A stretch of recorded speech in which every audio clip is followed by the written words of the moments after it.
Hello everyone, in this video I will show you how to retrofit the folding mirrors. So you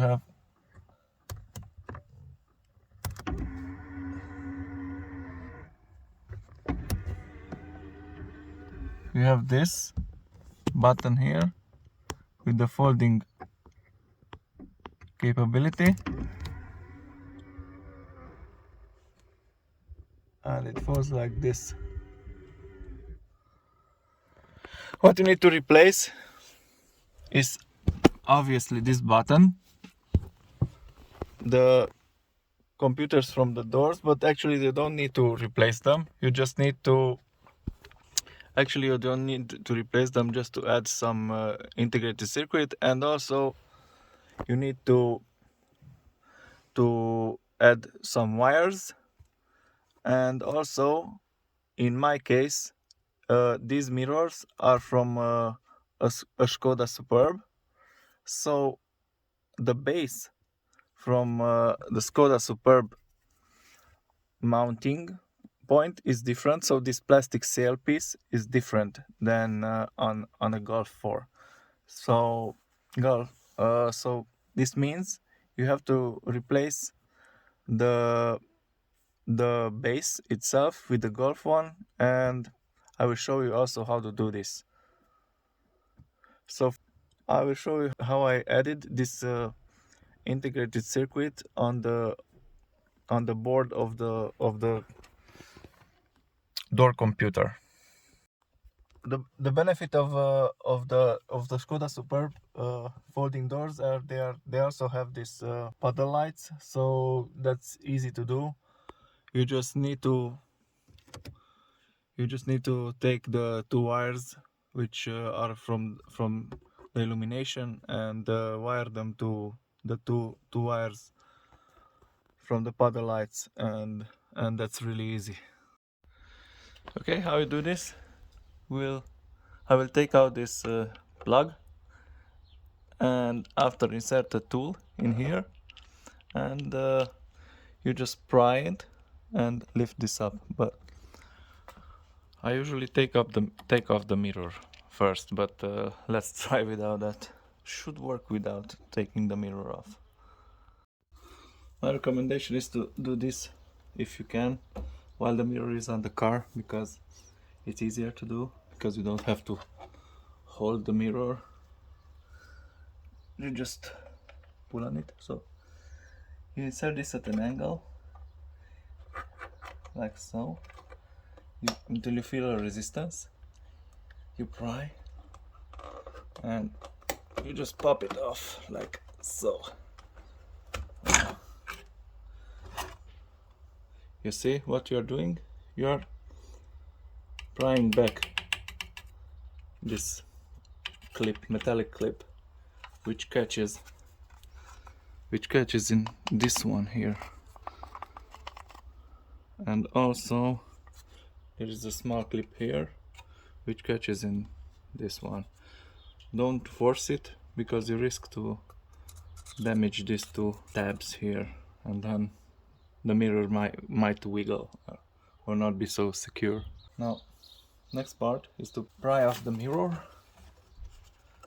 You can do this by unclipping these hooks while you pull on it. Oh, you might break some because they're old, but if you break one, it's not such a big problem. Let me just push this away. You just if you have mirror heating, you unplug the mirror heating, and that's it. You put this away. After that, you just disassemble the two. Let's go in the garage and let me show you the differences between the two and what you have to do to convert the UK spec one or PASSAT to a Golf, because this base here, this sail piece, it's a different shape on the Skoda Superb or PASSAT, and also on the right-handed drive vehicles this has a different angle, so it's not sitting properly, and no matter how much you adjust the mirror from this electric adjustment, you will not see, and it will look weird on the car. Here are the two side by side. As you can see, the UK one has a different angle from this sail piece. This has a much a bigger angle comparison to the EU spec one or rest of the world. So yeah, another difference is that as an upgrade, these ones have these puddle lights, and this can be changed together. So what I will do here first, as you see, these two connectors are exactly in mirror, so you will have, in order to use them on a Volkswagen Golf, you need to either you cut these and install them in this new Golf connector, or you can just cut them and soldering is not recommended, but what you can do is if you have a pry tool, a special pry tool, you can connect the two pieces of wire by pressing them together. So in that way, from the vibration of the car, soldering could get loose and you could have a bad connection. So how you start this? You have to, if you look here closely,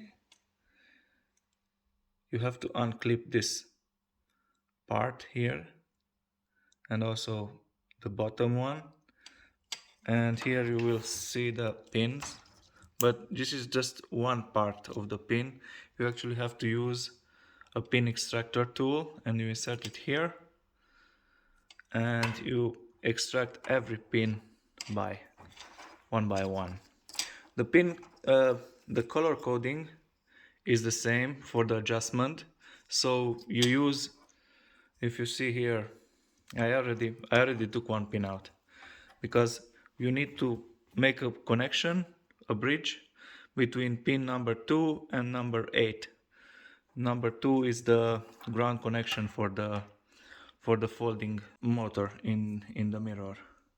So in the factory the bridge is made on the harness on the door, but I will do it on this mirror. It doesn't matter. So if you see here, if you plug them, let me just, like so, the color of the wires is the same. So they have here, it's pin number 1, 3, 5, 7, 9 and 11, and here is 1, 3, 5, 7 and 11. So it's the same pin out. You just need to be careful.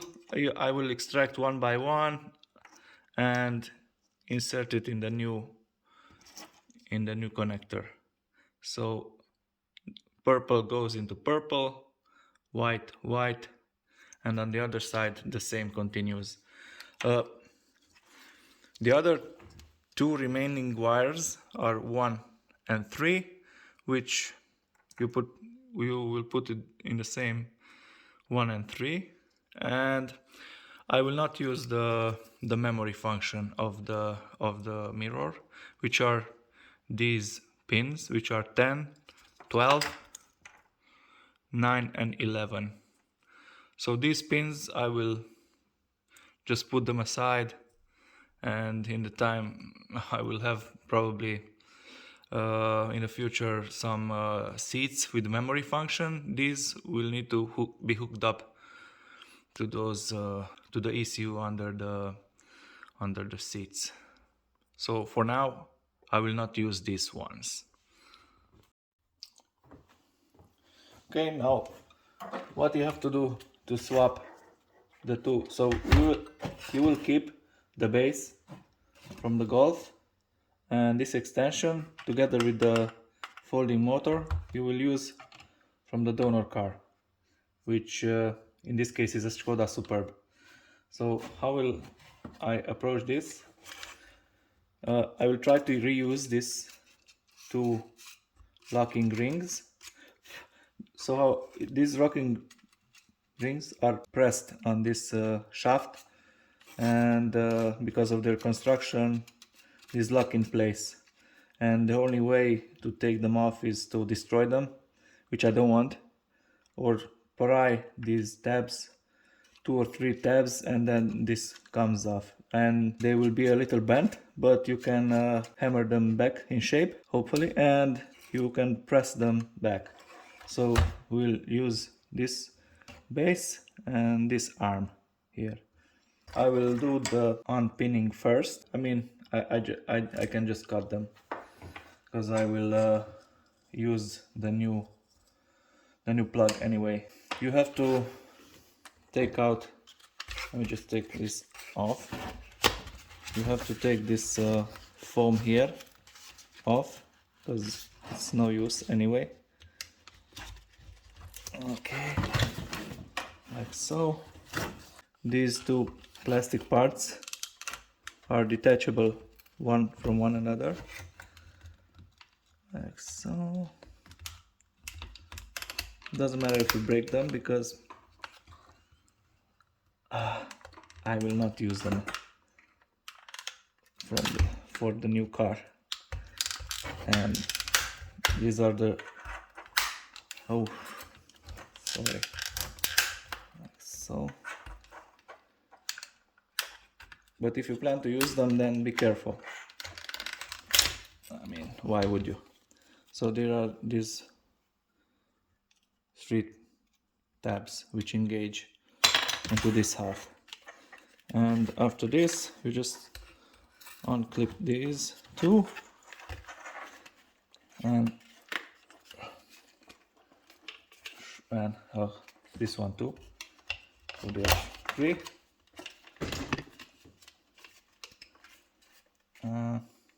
Yeah, it's easier if you also take this base off, but let me just take a bigger screwdriver. This just unhooks. You also have to take this bezel off first, and you just prise off. I mean, it should, yeah. You just take these cables, you detach those cables, pry this off, and that's it, it's free. And this one also unhooks from here, and then this connector here, which is something like this, and it's done. We put this aside, and this should also now come off very easily, and this is not needed, not for me anyway. And now what you see here and what will have to be also moved from on the Golf base is this switch. So this switch tells the computer when the mirror is folded. So this is a feedback switch. So these mirrors will not fold electrically without this switch. So you must take this new one from the other. You must take this one and move it on the Golf base. But of course, on the Golf base you don't have this this socket here. I mean this fitment. So we'll have to fabricate one. You just take this clip off, you take it off, you throw it away, you don't need it. The switch is good, and very important, it's this little plastic pin which goes in that hole. So this one, very careful not to lose this one, because without this one your switch will not operate, so it's useless.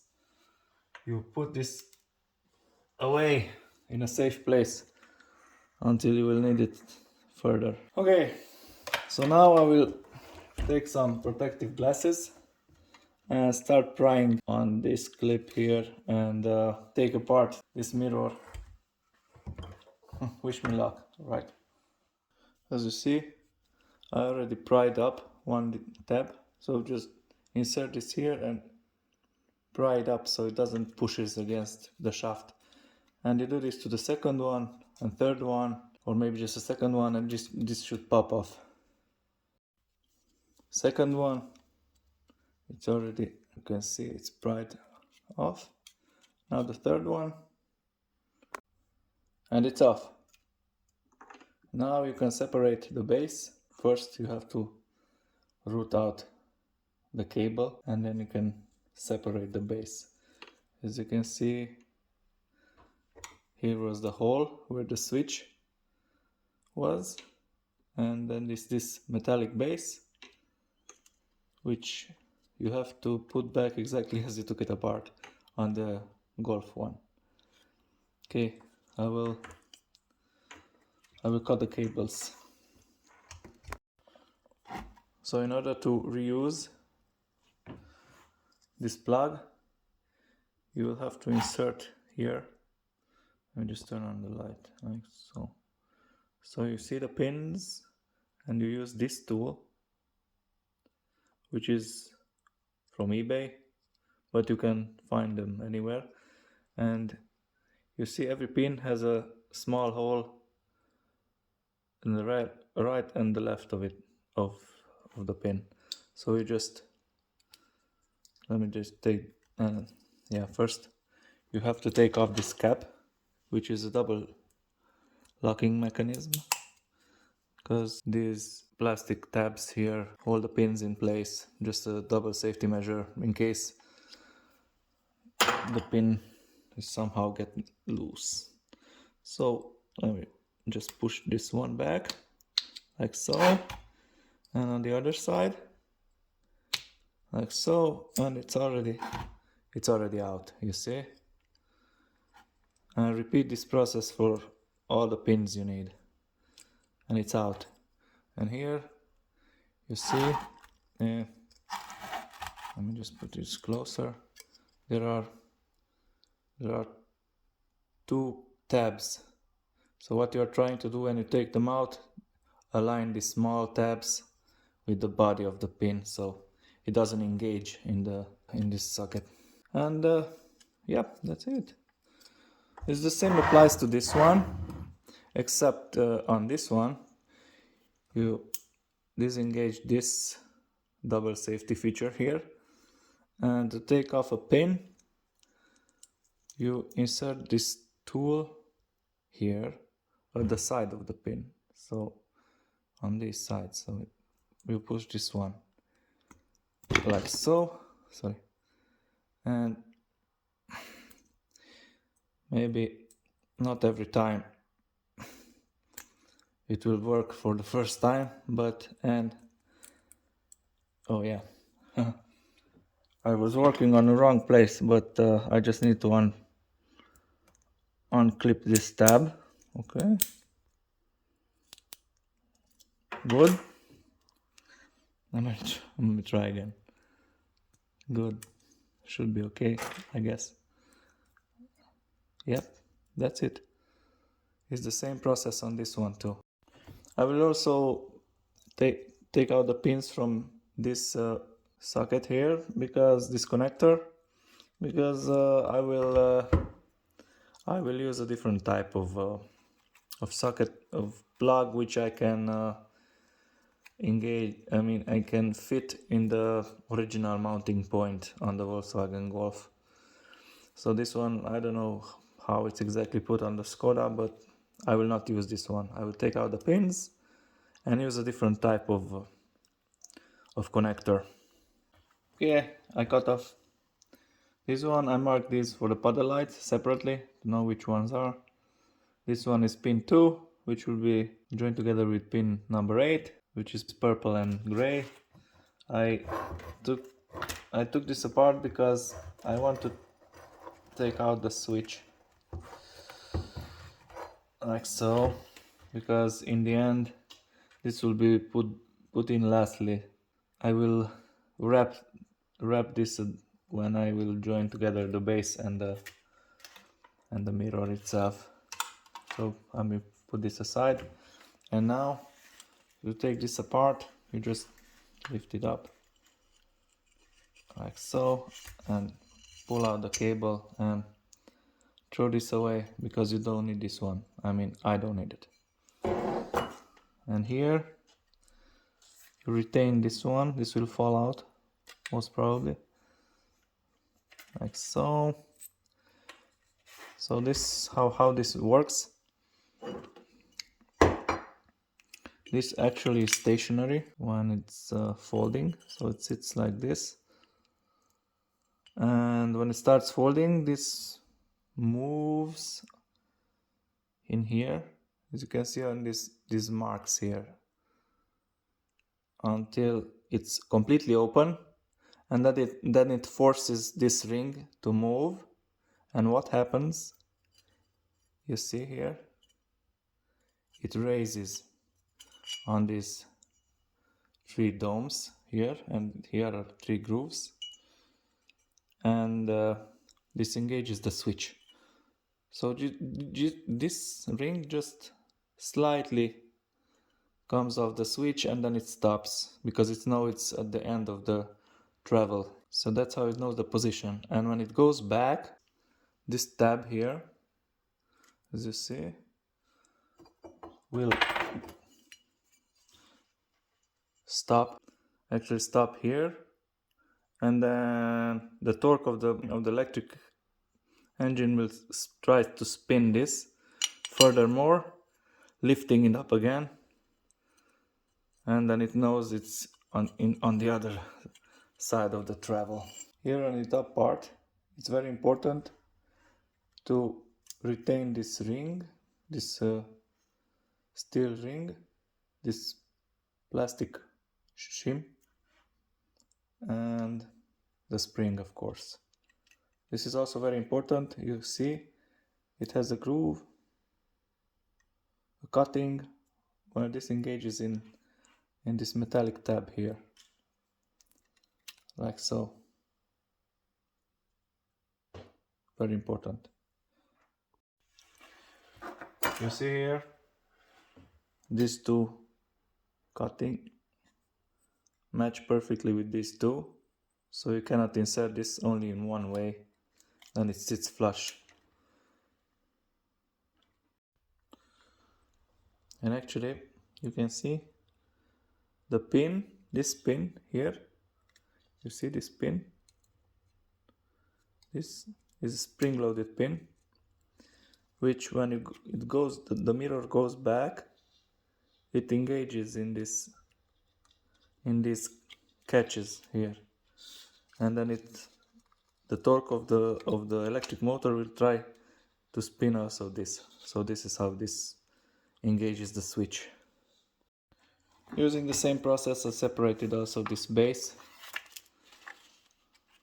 but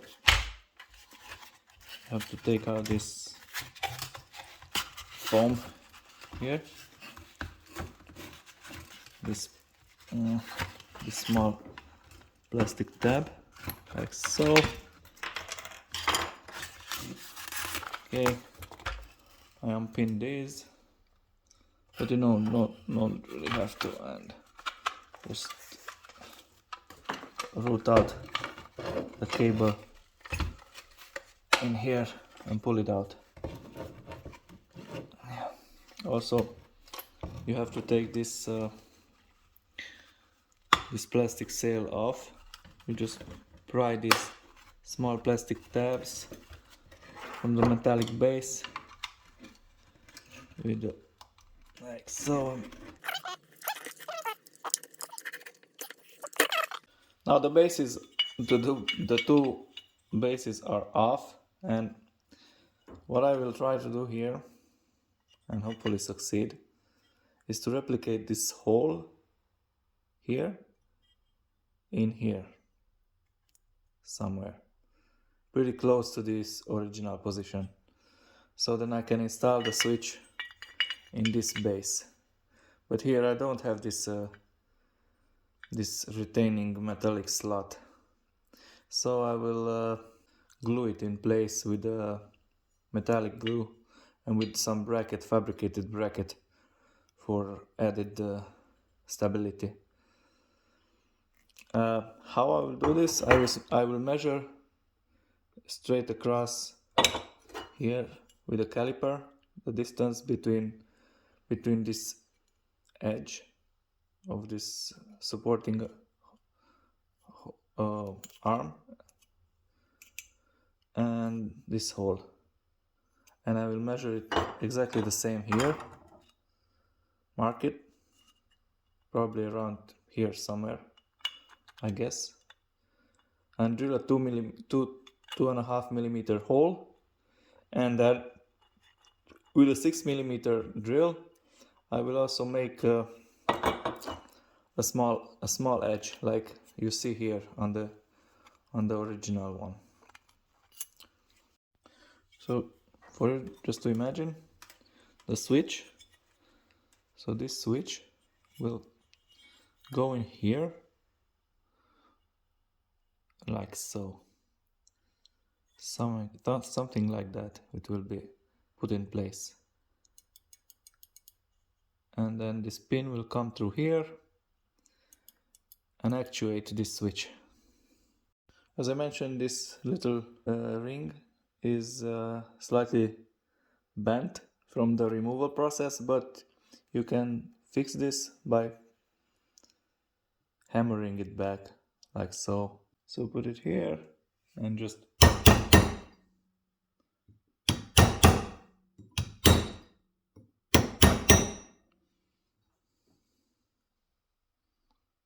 and it's back in shape like new.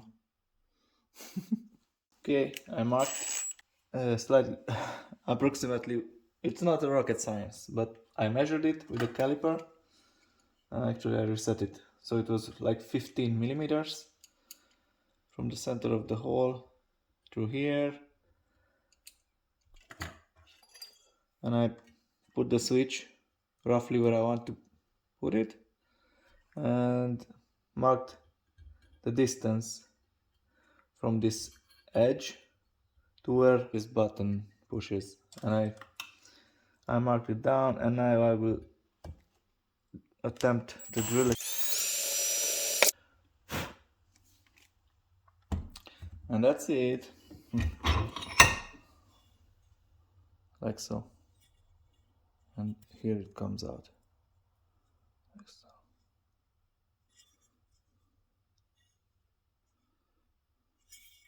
So now I'll take the 6 millimeter and drill it just a little bit, just by feel, because you can see here this switch, this push button has a shape which this needs to be sitting in that slot there. So that's how it looks. And on this side I pushed it as roughly as it goes in, as the same height as this dome, this metallic dome here. Yeah, like so. And then I will be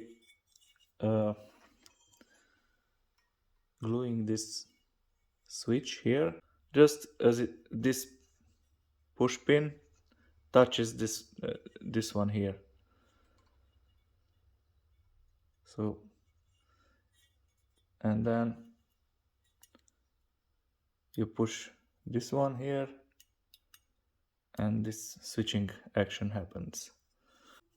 I filed down this area so the surface is rough, so it will favor the bonding of the two surface areas.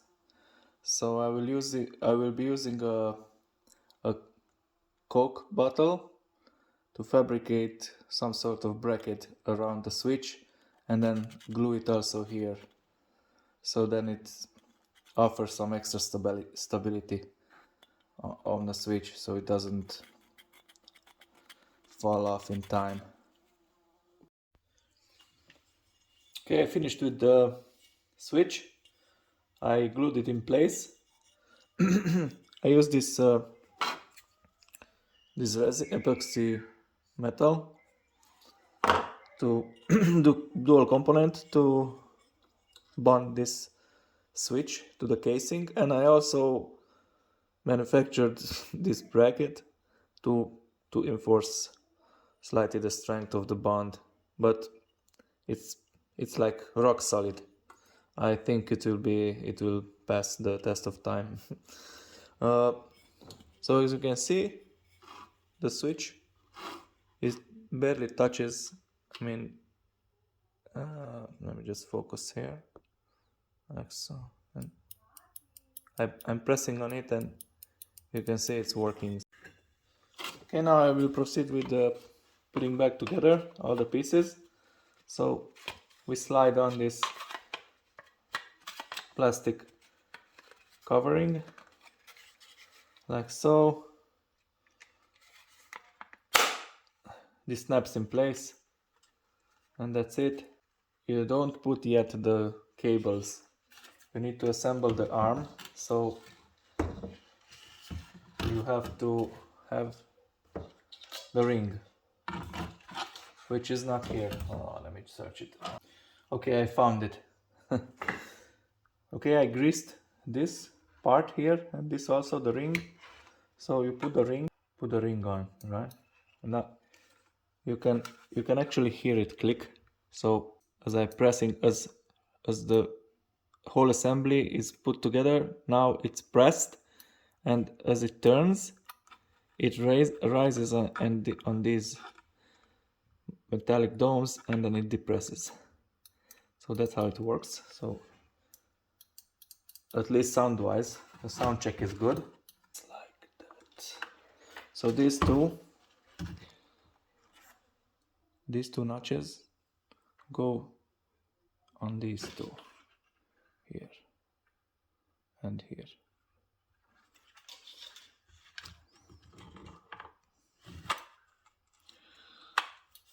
And everything is flush. That's how it should be. Now you put the spring, this plastic washer, and then this metallic clip. And what I'm doing, I have a 16mm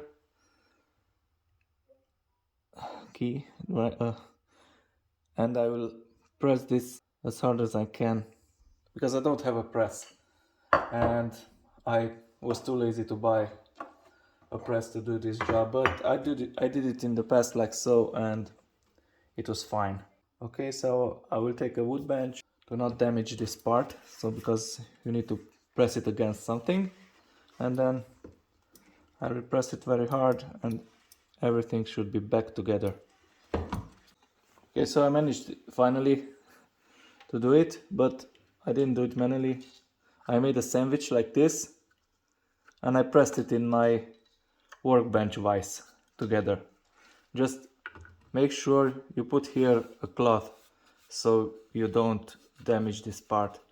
It's pretty solid, so it would not crack if you press it just slightly below this neck, and it will have enough force, the spring, so everything is tight. So now all you need to do is route back the cables. So at this point I don't have any pins, just a few, and route back the cable through here. You pull it out from there. Let me just quickly, actually I cannot, but through this neck you route it out here, and then through this hole, and you attach the pins and put it on the car. I will not yet install the plastics, just to make sure everything is correct and working, and then I will install all the plastics and the glass, and the electric connection for the heater, and test it. And yeah, that's it. I forgot to mention that you need to put back this felt tape on it, of course. But you route this through, and then I will tape together also these two cables for the switch, because I cannot do it like factory. Factory probably it was routed this way backwards. Okay, so that's it. Okay guys, that was it for today. I hope you enjoyed the video and also it was helpful for your retrofit. See you in the next one, where I will be retrofitting also the electronics part and the wiring. So see you soon and wish you all the best. Bye.